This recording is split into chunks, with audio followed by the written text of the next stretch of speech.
La divine volonté, pas à pas, par Safia, petite épouse de l'Esprit Saint. La Reine du Ciel, dans le royaume de la volonté divine, à Luisa Picaretta.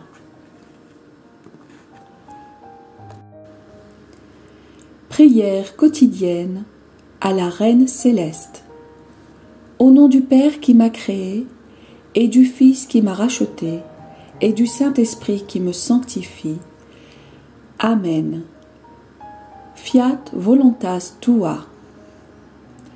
Reine immaculée, ô céleste maman, en ce mois qui t'est consacré, je me place sur tes genoux maternels, m'abandonnant entre tes bras comme ton enfant chéri, et te demandant avec véhémence la plus grande de toutes les grâces, celle que tu m'admettes à vivre dans le royaume de la divine volonté. Sainte Maman, toi qui es la reine de ce royaume, permets que je vive en tant que ton enfant, que ce royaume soit rempli de tes enfants. Je me confie à toi afin que tu y guides mes pas et que, soutenu par ta main maternelle, tout mon être vive constamment dans la divine volonté. Tu seras ma maman.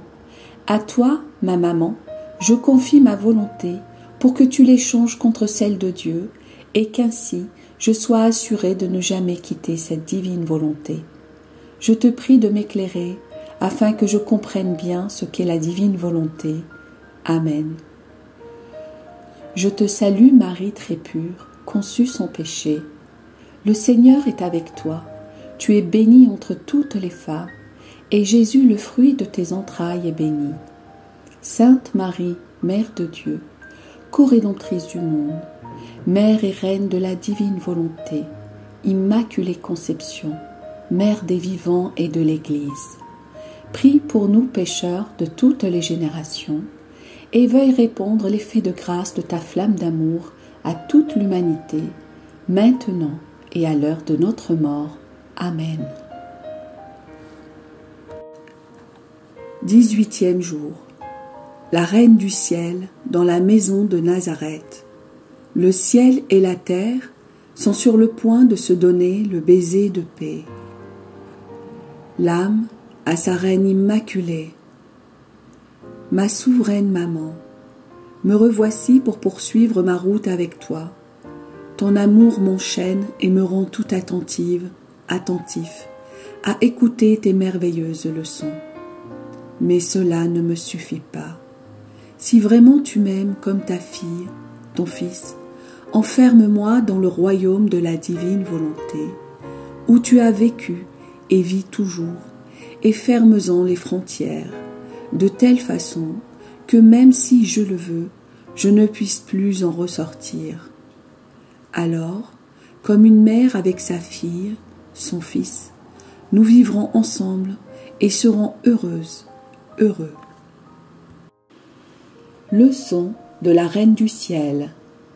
Ma très chère fille, mon très cher fils, si tu savais à quel point je désire te garder, enfermé dans le royaume de la divine volonté.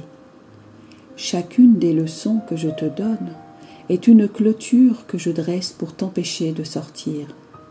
Elles forment une forteresse qui emmure ta volonté pour qu'elle comprenne et aime la douce domination de la divine volonté. Sois donc attentif, en m'écoutant, car mes leçons sont des œuvres que ta maman fait pour séduire et captiver ta volonté et pour rendre la divine volonté victorieuse en toi. Ma chère fille, mon cher fils, écoute-moi bien. J'ai quitté le temple avec le même courage avec lequel j'y étais entré, et cela uniquement pour accomplir la divine volonté. Je me suis rendue à Nazareth, mais je n'y ai pas été avec mes chers et saints parents.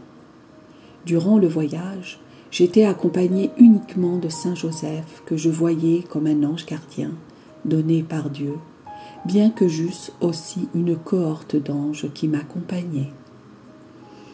Toutes les choses créées s'inclinaient à mon passage, et moi, en tant que reine, je les baisais et les saluais en guise de remerciement. C'est ainsi que nous arrivâmes à Nazareth.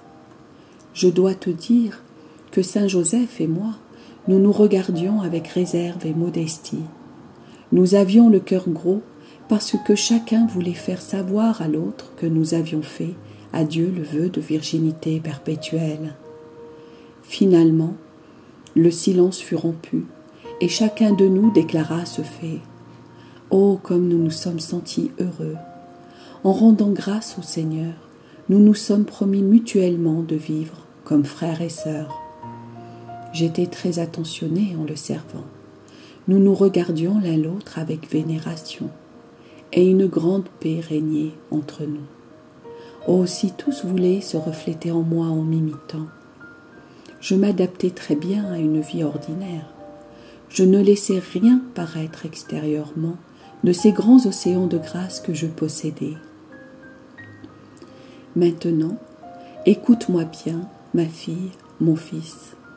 Dans la maison de Nazareth, je me sentais plus que jamais enflammée et je priais pour la descente du Verbe sur la terre. La divine volonté qui régnait en moi ne faisait rien d'autre que de revêtir mes actes de lumière, de beauté, de sainteté et de puissance. Je sentais qu'elle formait en moi un royaume de lumière, mais d'une lumière toujours montante, un royaume de beauté, de sainteté et de puissance qui grandissait toujours.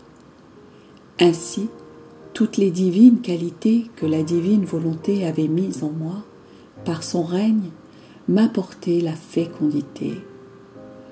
La lumière qui m'envahissait était tellement immense et mon humanité tellement embellie par le soleil de la divine volonté qu'elle ne faisait rien d'autre que de produire des fleurs célestes.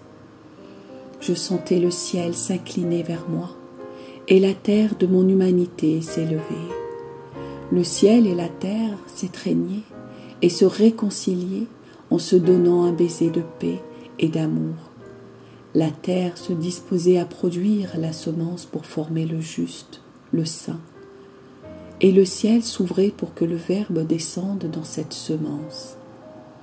Je ne faisais rien d'autre que de descendre et remonter vers ma céleste patrie et me jeter dans les bras paternels de mon Papa céleste, en lui disant avec mon cœur: Père Saint, je ne peux plus résister, je me sens enflammée, et pendant que je brûle, je sens en moi une grande force qui désire gagner sur toi. Avec les chaînes de mon amour, je désire te lier afin de pouvoir te désarmer pour que tu n'attendes plus sur les ailes de mon amour. Je désire transporter le Verbe divin du ciel vers la terre. Je priais et pleurais pour qu'il m'entende.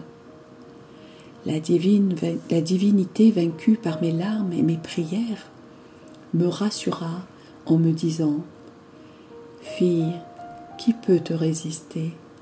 Tu as gagné. L'heure divine est proche. Retourne sur la terre et continue d'agir dans la puissance de la divine volonté. Et par tes actes, fais en elle. Tout sera secoué et le ciel et la terre échangeront le baiser de paix.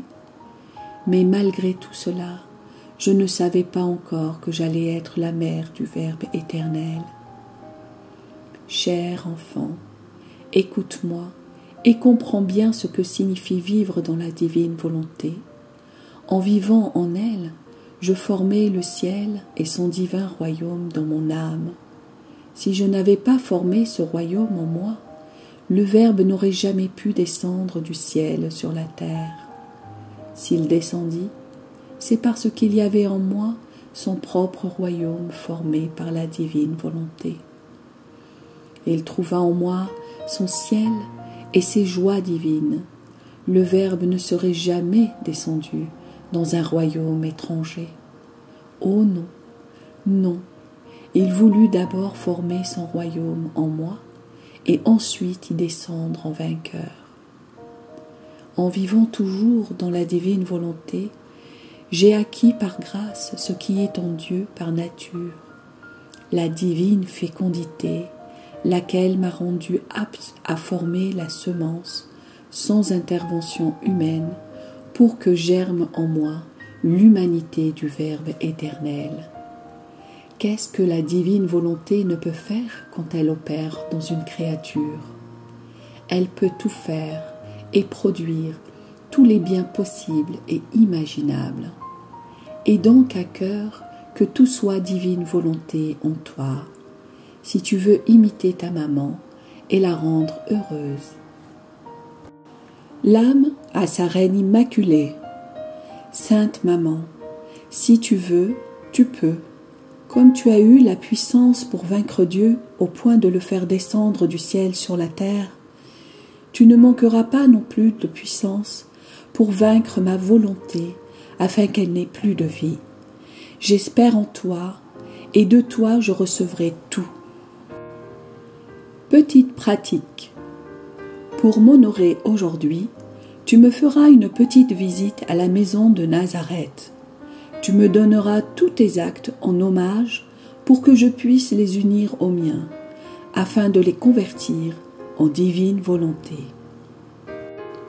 Oraison jaculatoire, céleste impératrice, donne le baiser de la volonté de Dieu à mon cœur.